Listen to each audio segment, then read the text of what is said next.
귀멸의 칼날 공식 세계관 최강자이자 인간이 도깨비에게 맞설 수 있게 만들어주는 수단인 전집중 호흡의 최초 사용자 및 창시자인 츠기쿠니 요리이치.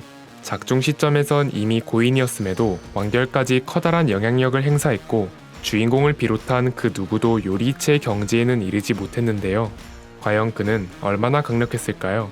그리고 그는 어떤 이야기를 가지고 있을까요? 간디 채널의 귀멸의 칼날 이야기 요리이치 편 지금 바로 시작합니다.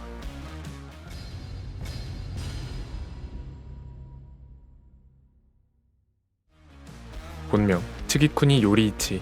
나이 향년 80세. 키 190cm. 일륜도 검은색. 헤이 호흡. 특징 시작의 세대. 전집중 호흡의 시초. 요리이치는 끝단이 붉은색으로 떨어지는 흑발에 포니테일 형태로 묶은 스타일을 지녔습니다. 옅은 주황색의 기모노 위에 붉은색 하우리를 걸치며 태어났을 때부터 왼쪽 이마에 불꽃 모양의 반점이 있습니다. 얼굴에서 드러나는 감정 변화가 크지 않고 실제 성격도 과묵한 편이다 보니 대부분의 사람은 요리이치의 생각이나 감정을 읽기가 힘들었다고 합니다.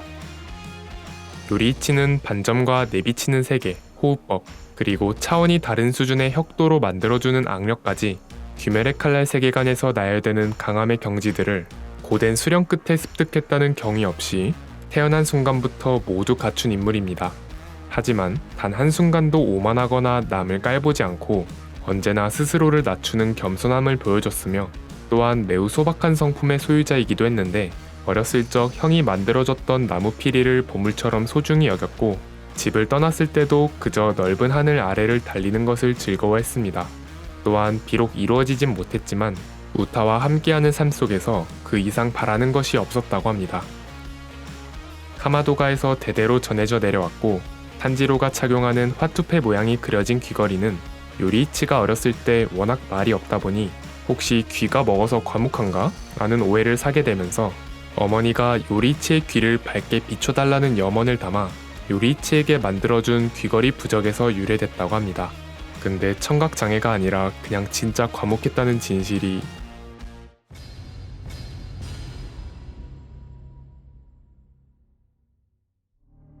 때는 전국시대 츠기쿠니 가문에서 쌍둥이 형제가 태어납니다.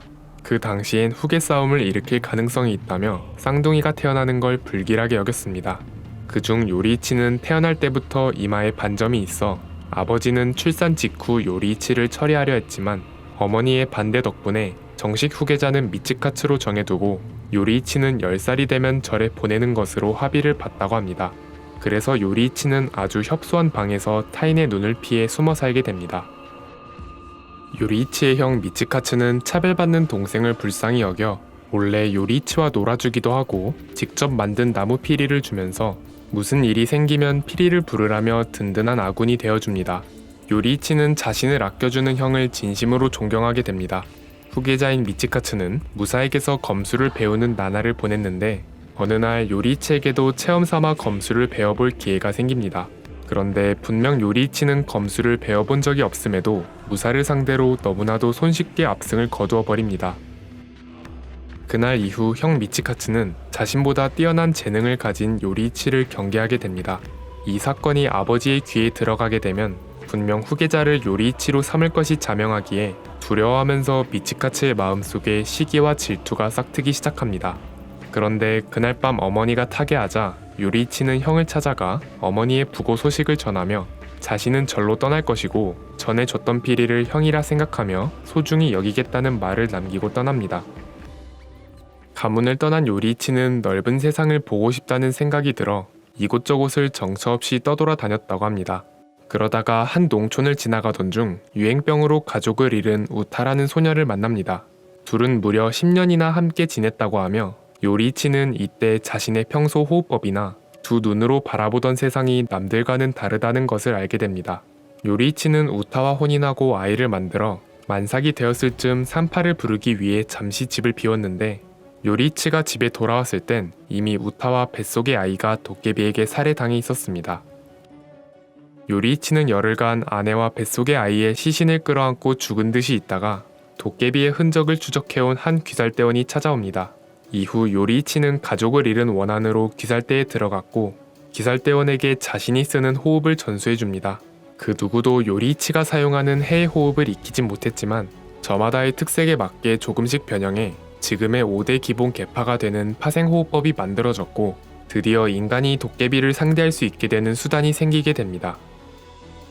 요리이치가 귀살대원이 되어 도깨비들을 처치하고 다니던 와중 어떤 산에서 도깨비의 기척을 느끼고 달려가 위기에 처해 있던 한 무사를 구해줍니다. 그 무사는 자신의 형이었던 미치카츠였습니다. 이후 미치카츠도 귀살대에 들어가 호흡법을 익히고 무수한 검사들이 반점을 발현하면서 전력이 대폭 상승한 귀살대는 전성기를 맞이합니다. 하지만 반점을 발현한 검사는 반드시 25세가 되기 전에 단명한다는 전승이 퍼졌고 미치카츠는 반점 때문에 단명할 것이라는 공포에 질려 있었을 때 무잔을 만나면서 도깨비가 되는 길을 택합니다. 미치카츠가 무잔의 게임에 넘어가 타락했을 때 요리이치는 도깨비 사냥을 위해 떠나 있었고 거리에서 무잔을 만나게 됩니다. 요리이치는 무잔을 보며 자신은 이자를 쓰러뜨리기 위해 태어났다는 운명을 느낍니다. 무잔은 곧바로 요리이치에게 공격을 퍼부었고 요리이치는 무잔의 공격에 스치기만 해도 죽을 것이라는 걸 직감하고 내비치는 세계로 무잔의 신체 구조를 파악한 뒤 헤이 호흡 13번째 형을 완성해 무잔을 도륙냅니다. 이에 죽음의 위기를 느낀 무잔은 1800개가량의 조각으로 흩어져 도주했고 요리이치는 곧바로 검을 휘둘렀지만 그 수가 워낙 많아 300여 개의 조각을 놓치게 됩니다. 귀살대로 복귀한 요리이치는 미치카츠의 타락과 당주를 살해했다는 행적을 전해 듣고 그에 관한 책임을 지고 귀살대에서 퇴출당합니다. 이후 요리이치는 과거 우타와 살던 집으로 향하는데 그 집에는 숯불쟁이였던 스미요시 스야코 부부가 살고 있었고 한창 도깨비에게 습격을 받고 있었습니다. 요리이치는 순식간에 도깨비를 처치하고 그 직후 스야코가 산통이 오자 빠르게 산파를 데리고 와줍니다. 부부는 생명의 은인이자 무사히 아이까지 낳게 해준 요리이치를 극진히 대접했지만 요리이치는 얼마 지나지 않아 떠납니다. 하지만 그로부터 2년 후 요리이치는 다시 그 집을 찾아가 한 번쯤은 자신의 일생을 털어놓고 싶었다며 스미요시에게 모든 이야기를 들려줍니다. 스미요시는 요리이치에게 아무 말도 해주지 못하고 눈물만 흘리던 중 스미요시의 자식 스미레가 요리이치에게 다가옵니다. 스미레는 높이 들어 올려주는 걸 좋아한다고 하자 요리이치는 스미레를 높이 들어 올려줍니다. 자신을 향해 환한 웃음을 짓는 스미레를 보자 요리이치는 감정이 북받쳐 스미레를 껴안고 눈물을 흘렸고 마침 숲에서 돌아온 스야코가 반갑게 맞이해줍니다. 이후 헤이 호흡의 검수를 보고 싶다는 스야코의 부탁에 요리이치는 헤이 호흡 12개 형을 보여줍니다. 이때 스미요시는 단 한순간의 미세한 동작조차 놓치지 않겠다는 집중력으로 요리이치의 동작을 관찰합니다. 검술 시연이 끝나고 요리이치는 또 놀러오라는 스미요시의 말에 자신의 귀걸이를 건네줌으로 답합니다. 스미요시가 떠나가는 요리이치의 뒷모습을 보며 이 귀걸이와 해의 호흡을 반드시 후세에 전하겠다고 소리치자 요리이치는 해맑게 웃는 얼굴로 감사를 전하며 떠납니다. 스미요시는 요리이치가 보여줬던 해의 호흡을 히노카미 카구라라는 춤의 형태로 승화시켰고 부대에 쭉 전승되면서 탄지로의 세대까지 이어져 멸절되었던 해의 호흡을 되살립니다. 스미요시 일가를 떠나고부터 약 60년의 세월이 흘렀을 때 요리이치는 코쿠시보라는 도깨비가 된 형의 앞에 찾아갑니다. 딱하다는 말과 함께 눈물을 흘리며 검을 뽑더니 그 노쇠한 몸으로도 전성기 그대로의 강함으로 일순간에 코쿠시보의 목에 상처를 냅니다. 코쿠시보는 다음 합으로 자신의 패배를 직감했지만 요리이치는 직전의 일격 이후 선체로 숨을 거둡니다. 코쿠시보는 여전히 요리이치를 넘어서지 못해 질투, 한탄, 자조 등 간결하게 정의하기 힘든 감정을 품고 동생의 시체를 두동강 내버립니다. 그런데 요리이치의 품에서 어릴 적 받았던 피리가 나왔는데 요리이치는 원수나 다름없어진 형이지만 숨을 거두는 그 순간까지도 형을 애타게 그리워했음을 알 수 있습니다.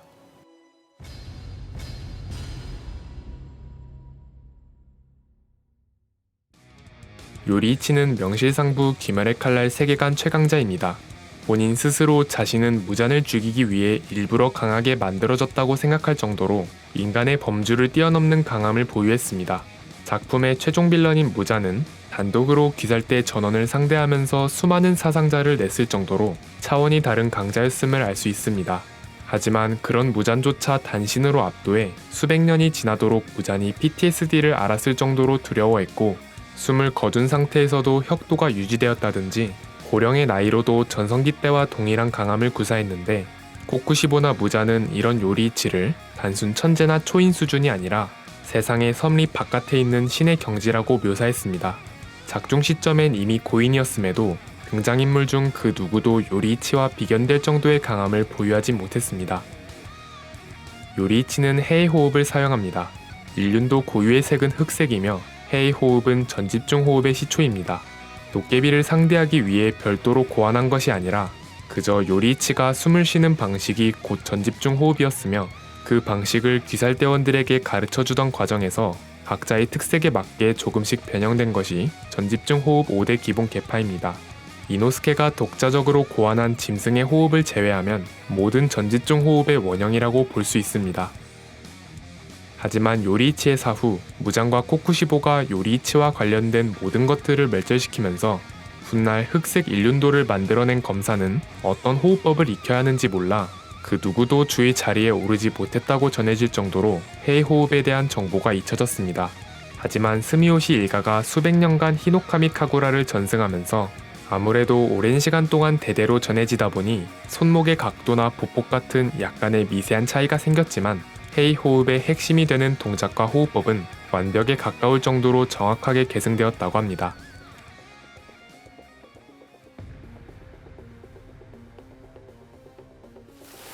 작중 등장한 해의 호흡 기술들은 다음과 같습니다. 제1형, 원무. 호선형으로 강렬한 참격을 가합니다. 가장 기본이 되는 형이자 모든 기술의 바탕이 되는 동작입니다. 제2형, 푸른 비단 하늘. 지면과 평행이 되게끔 검을 가로로 회전시켜 태양의 모양인 원을 그리며 검을 휘두릅니다. 제3형, 열일 홍경. 무한대를 그리듯 좌우 대칭으로 넓은 범위의 이연격을 가합니다. 제4형, 환일홍. 신체를 매우 빠르게 회전시켜 공격을 피하는 회피기입니다. 빠르게 움직이면서 잔상을 남기는데 상대의 동체 시력이 뛰어날수록 잔상이 또렷하게 보입니다. 제5형, 화차. 상대의 배후로 공중제비를 돌아 참격을 가하는 기술입니다. 제6형, 작골여명. 전방을 향해 나선 모양으로 여러 번 참격을 가합니다. 이 기술의 배인 도깨비는 다른 기술보다 더 큰 자결감을 느끼며 회복 속도가 지연됩니다. 제7형, 양화돌. 한 손은 검을 쥐고 손잡이 끝을 반대 손바닥에 맞대어 상단을 향해 찌르는 기술입니다. 제8형, 비륜양염. 검을 휘두를 때 검날이 아지랑이처럼 일렁입니다. 상대는 참격의 범위를 예측하기 어려워진다고 합니다. 제9형, 사양전신. 공중제비를 돌면서 상대방의 공격에 맞춰 회피와 동시에 수평으로 참격을 가하는 카운터 기술입니다. 제10형, 휘휘응광. 공중에서 나선을 그리며 회전하면서 엄청나게 빠른 속도로 돌진해 베어내는 기술입니다. 제11형, 햇무리의 용두무. 용이 춤추는 듯한 움직임으로 이동해 궤적 내의 모든 것을 베어버리는 기술입니다. 제12형, 연무. 큰 반원을 그리면서 총 2번의 참격을 가하는 연격기입니다. 제13형, 해의 호흡의 마지막 형입니다. 1형부터 12형까지의 기술을 계속해서 연결하고 반복하므로 끊임없는 공격을 가합니다. 제1형과 12형의 기술명인 원무와 연무는 일본어로 동일하게 엔부라고 읽히는데 이것은 시작과 끝이 같다, 즉 순환한다는 것을 암시해주는 복선이었습니다. 요리이치가 무잔을 마주하면서 내비치는 세계로 무잔의 체내의 수많은 뇌와 심장을 파악하자 모든 장기를 베어내기 위해 즉석에서 고안한 품새입니다.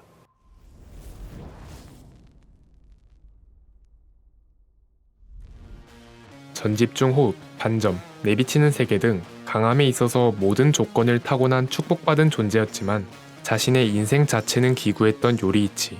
무장과 코쿠시보가 그와 관련된 모든 정보를 수단과 방법을 가리지 않고 말살시키려 했음에도 어떻게든 전승되면서 긴 시간이 흘러 결국 탄지로의 세대에서 염원을 이뤘는데요. 작중 시점 기준 직접적인 등장은 없었지만 캐릭터의 존재감은 독보적이었던 것 같습니다. 긴 영상 시청 감사드리고 저희는 간디 채널이었습니다. 감사합니다.